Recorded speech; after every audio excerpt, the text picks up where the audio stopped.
for you today. And Shay, I need you to lock in and listen to this. Okay. Us. Man, not like who, Shannon? Not like who, Shannon? Who? No, who you talking about? Us. Who you talking about? Us. What you mean they not like us? Who's us? Who's us? Well, we know what the Lakers gonna do. We know what the Lakers gonna do. I know that. Did you worry about why you concerned about us? You said they not like us. Goat man. Who's us? Goat man. Watch what Goat Man do tonight. Goat man, like I can't.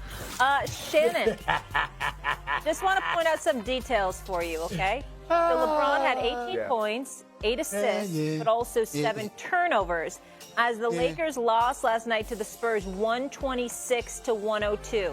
So would you say your comment yesterday, HOFer, was sharp or not sharp? Just wondering for a friend. The Knicks lost also. Not sharp, though.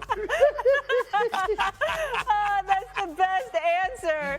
Oh, my gosh. We're all so petty. Bad. Stephen, this was bad last night. I mean, they gave up 73 points in the second half. 73 points in the second half. Three guys for the Spurs had at least 23 or more. I don't know what's going on with the Lakers. Obviously, there's a lot going on. Obviously, the wildfires in the Palisades and Easton and so forth and so on. Altadena, and our heart and prayers go out to those impacted by this devastation. But there's no excuse for what the product on the floor of the Lakers trotted out there last night. LeBron only took 11 shots. He took 11 shots in 35 minutes, Stephen A. Yep. You know, and they've lost 3 straight. Let's not forget that. Let's not forget the fact that they lost 3 straight. All right, and let's not forget the fact that y'all 1-2 in the last 3 games. Y'all 1-2, right. So don't be over there crowing. I understand, but you know they've lost 3 straight, and I'm not rooting. Listen, you know where I want to be come May and June. I mean, please, I'm not rooting against the Lakers, but I'm just calling it like I see it. They don't look very good, and then also, by the way, you're gonna lose on the night. You talked about everything, and obviously, all of our hearts, you know, go out to everybody who suffered and struggling in the wildfires and what have you. Los Angeles Rams showed up on that field and they played. You know, the Lakers stunk up the joint. They represented the city and the community very well. Okay. That's right. Yeah, and the absolutely. Lakers did not. The Rams played inspired, but Shannon, you might be 0-1 on this one, but you were 1-0 on your response that the Knicks lost to. That was amazing. Guys. Quarter, I'm talking to us East Coast. You have no idea how this thing turned out. Spurs just dominate the fourth. They beat the Lakers 126-102. They outscored them 37-13 in the fourth quarter. Wemby with 23, 8, and 2. Devin Vassell, Stephon Castle each had 23 points, which is amazing. So they're back at 500, which is big. Woohoo! Because that guarantee I made at the beginning of the season for us, it's looking good right now. Wemby averaging 25 points, 11 rebounds, 4 blocks this season. You know we're going to do a LeBron comparison because that's the world we live in. So LeBron's sophomore season, he averaged 27, 7, and 7. The team finished 42 and 40. Lou, let's compare the two. How do you compare Wemby to LeBron in his sophomore season?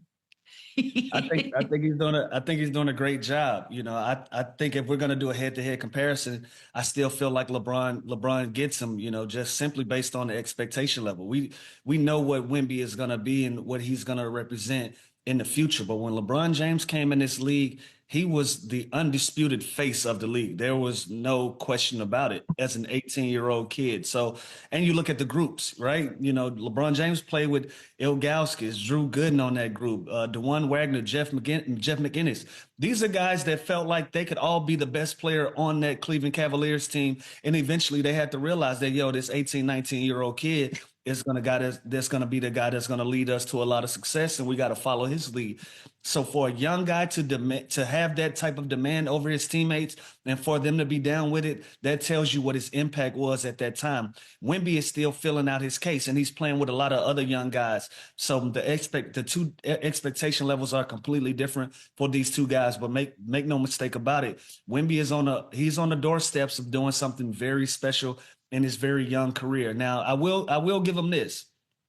Even though LeBron James didn't have a play-in tournament when he was in his second year, if Wemby can get this team into a playoff position by the end of this year, we might be having a different conversation. But at this point, Yes. nobody had a rookie sophomore year like LeBron James. I mean, at the end of the day, the guy was already on his second signature shoe in his sophomore year, and it was one of the highest selling shoes. That should tell you what that impact was for LeBron versus a Wemby. Yeah, it's fun to compare. And again, I think just Wemby's size and skill set and length, we've never seen anything like that. But then you look at LeBron, and coming in as a high school student, we haven't seen physicality like him. And it's crazy what Wemby's doing. And again, this team is just going to keep getting better and better. And they've put already some solid pieces around him. Guys like Vassell, Stephon Castle is an unbelievable rookie, probably going to win Rookie of the Year. Keldon Johnson.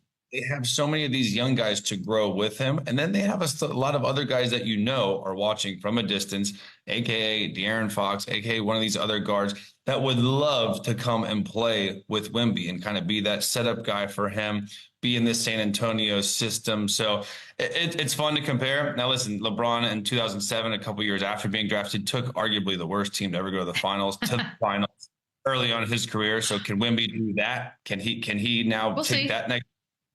We'll see, but it's a fun argument. And this game last night was a big win for them. To be in LA, changing your hotels, being there for so long, they didn't miss a beat, and they dominated that second half.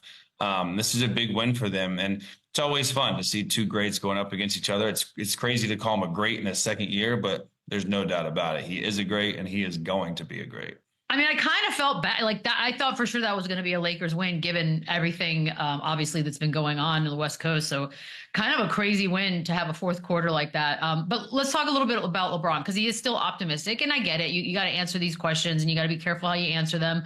But he did say, we are not the team I believe we're going to be once February and March hit, but I do like our chances. So Chandler, I suspect that means he's expecting some sort of a trade, that this team will look slightly different.